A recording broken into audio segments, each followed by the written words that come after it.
Thanks for listening to Uncle Sam's Soccer Podcast, keeping you up to date with the latest in American soccer. And don't forget to subscribe.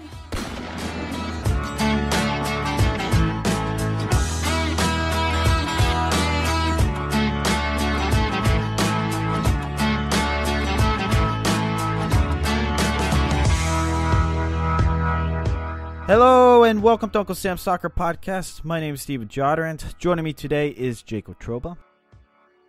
And on today's episode, it is another interview special. We speak with Executive Vice President of USL Court Jeske. Now, just for some context, we did interview Court a few weeks ago. Now, listeners, if you haven't done so, hit that subscribe button on whichever podcast platform you are listening to. Leave us a 5-star review. And follow us at Unc Sam's Soccer Pod. Later this week, we got some US Open Cup and MLS coverage, so stay tuned for that. If you haven't done so, check out our interview with Jordan Gardner. He is the majority owner of FC Hilsinger in Denmark, as well as our sit-down with Joel Soria of Quakes Epicenter to get everything you need to know about Mateus Almeida and the rising San Jose Earthquakes. But now, let's get to it.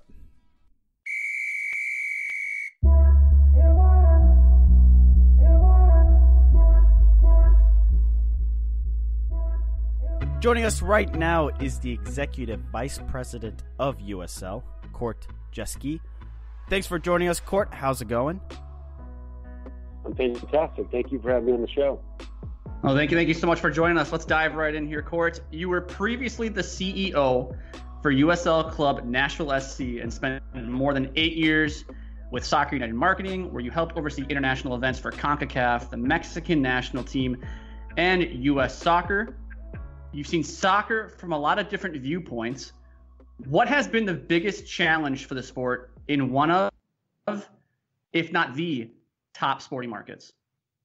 That's a great question. As you said, I've been very, very fortunate to work in this game going back to 2000. Actually, my first job out of college was selling tickets for the Kansas City Wizards. And I can tell you guys that trying to fill up an 85,000-seat Arrowhead Stadium with the MLS of 2001 was not an easy task, but it was a learning one. And I have been very fortunate to participate in the growth of this game and try to help and contribute at so many levels and different vantage points.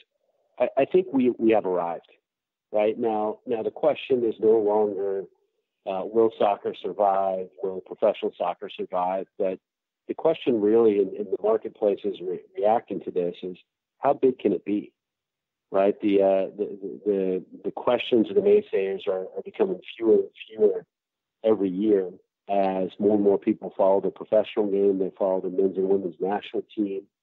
They follow international soccer.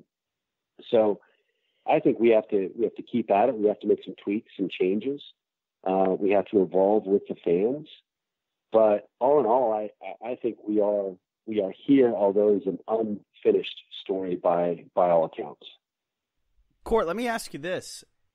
When you look at the NBA, it seems like a handful of markets get all the talent, get all the recognition from the media.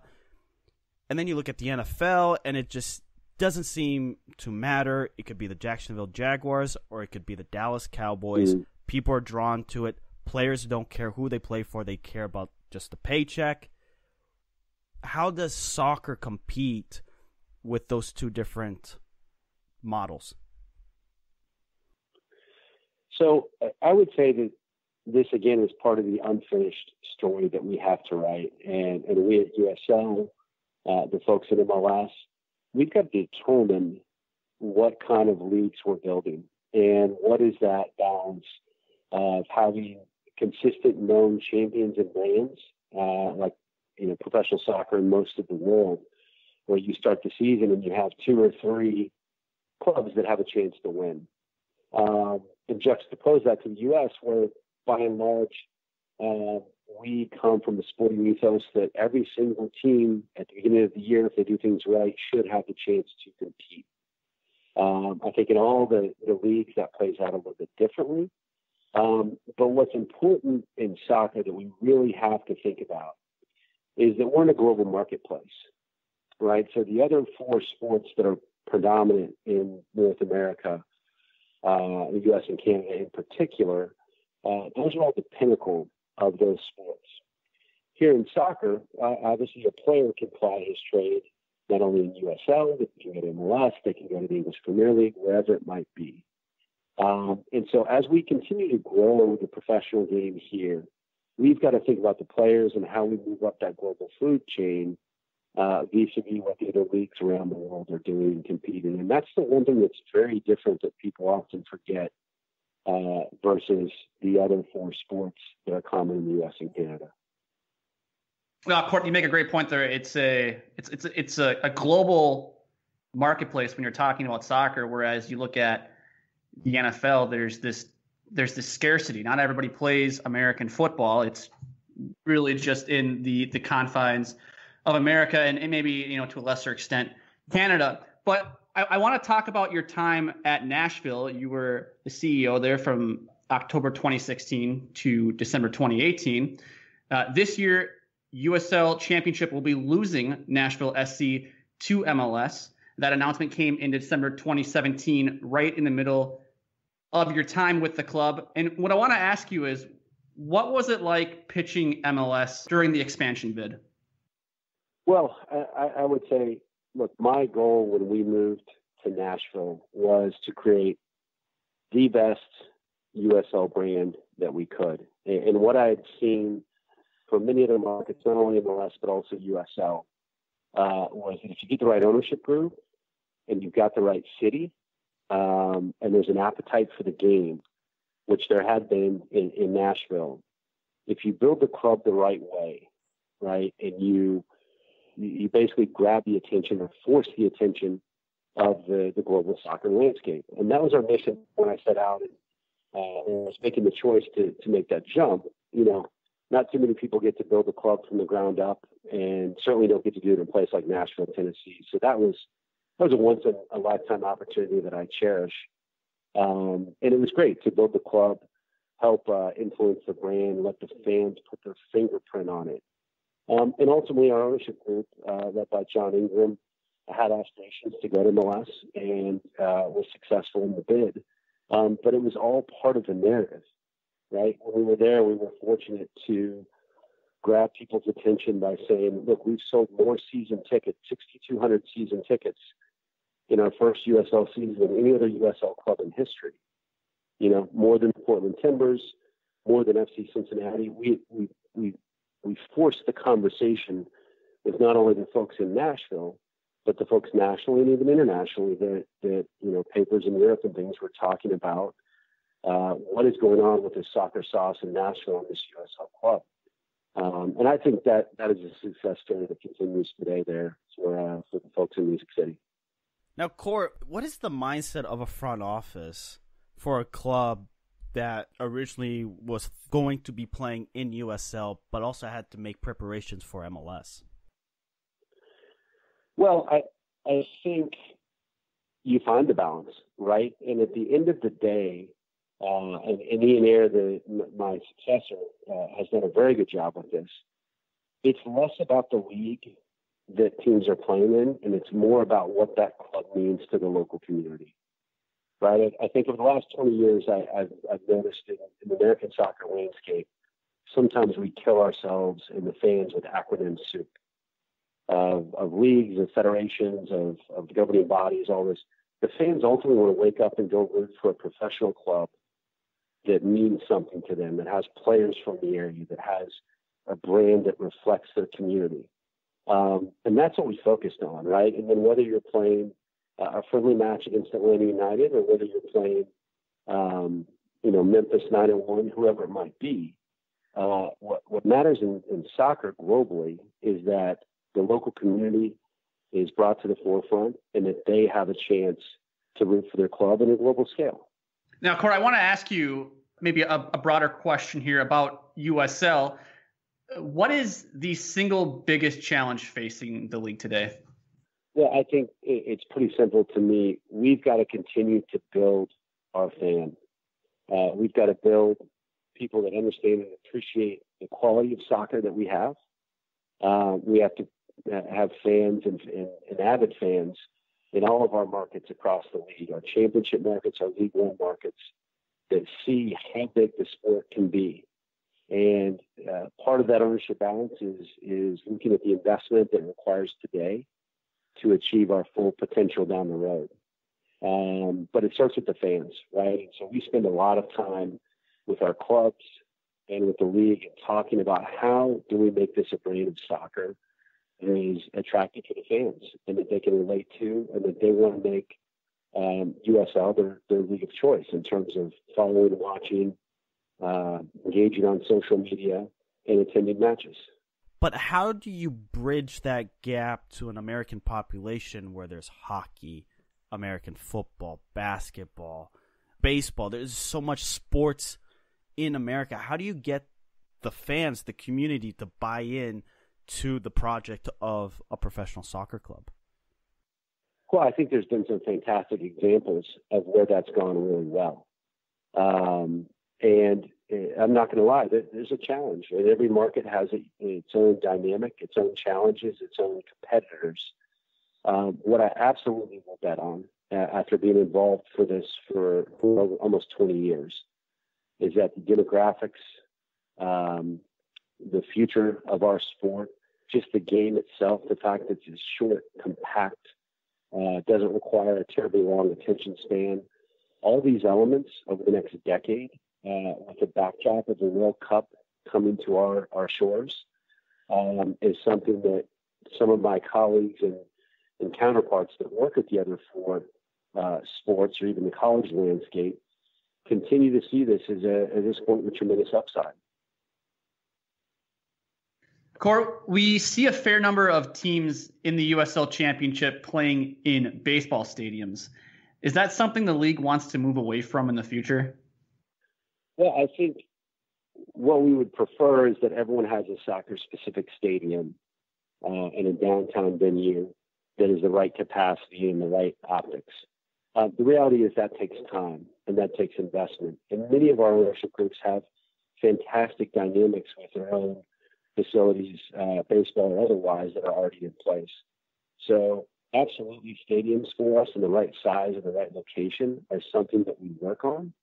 But it isn't at all something we wake up and say this has to be solved tomorrow. You know, the fans ultimately, in the growth of our league, the USL, will lead to the right kind of investment that communities and owners are making in facilities and soccer-specific stadiums. How do you get an ownership group to buy into that sort of thing, to invest more into team facilities like a practice facility or a soccer-specific stadium? What we have to work with ownership on is making sure they understand the opportunity for the sport. And for the last 20, 30 years, it has been an investment sport and continues to be today. But what we know and what we talk about a lot at USL is we're just at the end of our first decade. This is our 9th season. Next year, 2020, will be the start of our second decade, right? How much, if you think about the progress and growth we've seen in the number of clubs, the attendance, the partnership with ESPN, the sponsorship that's coming with, the commercial interest, all that we've got to this point, the last 9 years, then you've got to sit down and have a meaningful discussion about what can it look like as it matures over the next decade, and where can that endpoint be, and make sure that owners and clubs are not only invested in the brick and mortar of the sport, but they're invested in their communities, again, and making sure that the fans feel like this club represents them on a day-to-day basis. That's what it's all about. Court, I want to talk about some rumors. St. Louis, Sacramento, and Las Vegas have been in the headlines for making that next step to MLS. Do you have any insight into whether or not they are going to be indeed confirmed as the next jump from USL to MLS? I do not. And each one of our clubs has their own dynamic and their own growth and trajectory and makes their own choice. What we're finding more and more is that there's a large group of the USL Championship, 27 independent clubs now, 28 with San Diego, that find USL as the best place for them and the best home for their future and their growth. How does the league handle clubs leaving for MLS? I think it's part of the maturation of the sport here, right? In a marketplace where we don't have promotion and relegation, there are different dynamics at play. But essentially, we keep growing, and our growth has absorbed and then some any clubs that have departed or will depart for a different league. It's something that overall you have to focus on covering the map, right? That's what we talk about often, is how do we cover the map and make sure that the North American soccer landscape has the professional, and in our case with League Two, amateur clubs that it needs so that we can reach our full potential. That's what we're really focused on daily versus one or two clubs here and there deciding to make a move. Court, you mentioned the magic words there, promotion, relegation. I'm not going to take the bait on that one, though. Sorry, listeners. I do want to ask you about Sam Stejskal's report in The Athletic on July 18th that sources within MLS and USL have told him that USL would like to move all MLS-owned teams in the USL Championship down to USL League One. Do you have any comments on that report? Not on the report. I guess what I would say is we are committed to working with our partners in MLS, as we have been for many, many years, to make sure that the dynamic between the two leagues is a positive one, to make sure that we together are maximizing the potential in this North American soccer landscape, and ultimately figuring out how do we find a working relationship that is appropriate for how the leagues have grown today. And there's going to be a lot of work that goes into that. But they are absolutely part of this conversation. How does the league handle rumors of the creation of, say, a super league between Mexico and the U.S. and adding Canada come midway through the next decade? We don't spend a lot of time thinking about or reacting to other things that folks may be working on, and how that might play out is hard to see. You'd have to ask the folks at 425th in New York about that. Look, we very much are part of the North American landscape. USL, MLS, and the U.S. Soccer Federation are kind of the three players as it relates to domestic soccer. And so it's a responsibility of all of us to make sure that we're making decisions that are in the fans' best interest, the players' best interest, and ultimately the best interest of the game. And those chips will fall, and no doubt there will be an evolution at all levels as the game continues to grow. Court, I wanted to ask you about the report a few weeks ago from Bob Williams of Sports Business that USL was negotiating a new TV deal. Is there any news on that front, or do you have any comments on that report? We don't have anything to announce at this time, but what I can share is that as we went out and discussed with the marketplace the potential of working with USL, not only the championship, but League One, there was robust interest from many, many partners that said, we believe in soccer, we want to be a part of its growth, we want to be a part of the story. And that puts us in a favorable position. That's the kind of growth property you want to be associated with. So there'll certainly be more on that to come in the future, but nothing at this time. Court, last question here. Got to ask you, where's USL going? What does the future hold for the league? Well, one of the things that we talk about often is, again, where can this league be in 10 years? And I think we've set the bar very high, that there's no reason that the USL Championship, as one of the best championship leagues in the world, can't also be one of the top 10 leagues in the world, period, regardless of classification. And so we need to figure out, how do we cover that map with professional soccer clubs? How do we create the connectivity between the championship markets, between League One, between League Two, our relationship with MLS? How do we make sure that all those pieces are providing the right ecosystem to grow the game? But then I do think we're at the point that the question is not whether or not the league is going to survive. It's how big can we be and how big can we make this? The English Championship is very, very meaningful to a lot of people, not only in England, but around the world. There's no reason that USL cannot fall in that same category. And that will pay great dividends for the sport, both here in the U.S. and in Canada. Court, thank you so much for joining us today. The floor is yours for anything else you want to add. I'd just like to thank you guys very much for having me on the show. Certainly 20 years ago, there was not a soccer podcast like this that we could be a part of. We appreciate your support of USL. I appreciate it. I'm a huge supporter of the league and what this sport can be, but we can only do it with people like Uncle Sam's podcast. Anyone who wants to follow what we're doing at the league, check me out at Court Jeske on Twitter, and I get a little window into the world that we have on a daily basis. Awesome. Well, Court, thank you so much. Thanks, guys. Be well. It was really nice to meet you and chat with you for a while.